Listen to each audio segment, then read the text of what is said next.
विश्व के किस देश ने 2024 में मुद्रा का अवमूल्यन किया है? अर्थात मुद्रा का अवमूल्यन करने वाला 2024 में कौन सा देश बना हुआ है? इस प्रकार से क्वेश्चन बनेगा। तो आप क्या करोगे? मुद्रा का अवमूल्यन क्या होता है?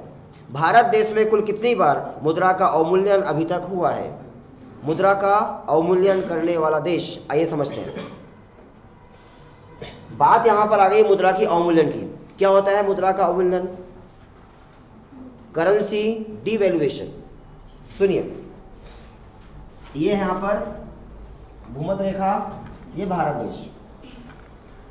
मुद्रा का अवमूल्यन का मतलब होता है कि अपने देश में जो मुद्रा चल रही है, करेंसी चल रही है, उसको दूसरे देश की तुलना में रेट कम कर देना, उसे हम कहते हैं अवमूल्यन। इससे हमको थोड़ा घाटा जरूर होता है, लेकिन हम देश की स्थिति संभाल लेते हैं। कैसे? जैसे देखो, मैं आपको एग्जांपल बता रहा हूं कि अवमूल्यन करने का फायदा हमें क्या होता है। तुरंत घाटा होता है, लेकिन आगे चल के उसका थोड़ा सा फायदा हमें मिल जाता है, देश को हम बचा सकते हैं। देखिए, भारत और चाइना के बीच में मानो टक्कर हो रहा है, और कोई एक सब्जी है, एग्जाम्पल देखो, आलू। आलू भारत के पास भी 10 किलो है और चाइना के पास भी 10 किलो है, दोनों के पास 10-10 किलो है। और अमेरिका आया खरीदने के लिए। चाइना ने क्या किया? चाइना ने कहा कि भाई हम जो है 10 किलो आलू जो है हम दे रहे हैं 100 रुपये में, और भारत ने बोला कि हम भी आपको दे रहे हैं कितने में? 100 रुपये में। तो दोनों बराबर हो गए। अमेरिका देश चाहेगा तो चाइना के साथ मान लो संबंध अच्छे उसके, तो चाइना से वो खरीद लेगा। हमारे भारत का आलू जैसे वैसे रखा रहेगा, बिक ही नहीं पाएगा। तो जब नहीं बिक पाएगा तो पैसा आएगा कि भारत में? पैसा नहीं आएगा, नहीं आएगा। तो भारत देश क्या करेगा कि चाइना, अमेरिका जो है वो चीन ना जाए, भारत देश आए। तो हम क्या करेंगे? वो 100 रुपये की तुलना में हम थोड़ा सा रेट कम कर लेंगे। हम खर्च से करके रेट कम कर लेंगे, कितना? 90 रुपये। अब दोनों के पास 10-10 किलो आलू है, सेम वैरायटी के हैं, सेम प्रकार के हैं, और अमेरिका देश को पता चला कि सेम आलू हमें अब चाइना जो हम ले रहे थे वही आलू किससे मिल रहा है? भारत से। लेकिन चीन में कितना मिल रहा है?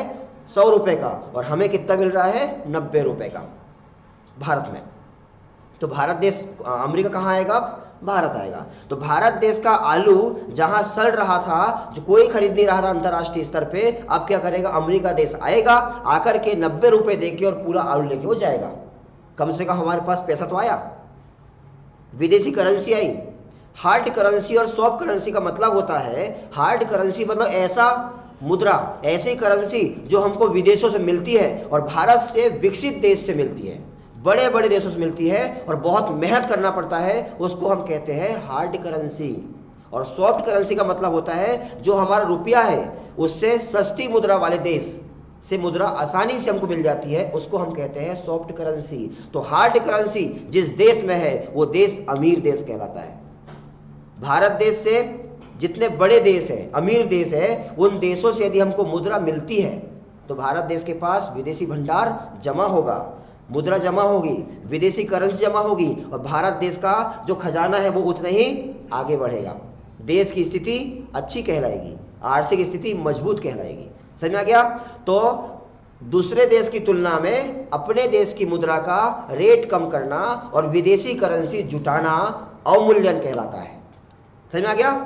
तो भारत देश ने अभी तक कुल कितनी बार अवमूल्यन किया है? ये है इंडिया। भारत देश ने 3 बार अवमूल्यन किया है। पहली बार किया था 1949 में, सेकेंड बार किया है 1966 में, थर्ड बार किया है 1991 में। 3 बार भारत देश ने अवमूल्यन किया।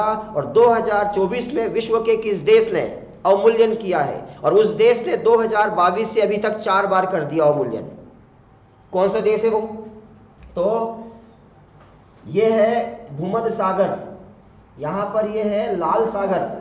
तो भूमध्य सागर लाल सागर के बीच में यहां पर एक देश है, यहां पर अफ्रीका महाद्वीप है। इस देश का नाम है मिस्र।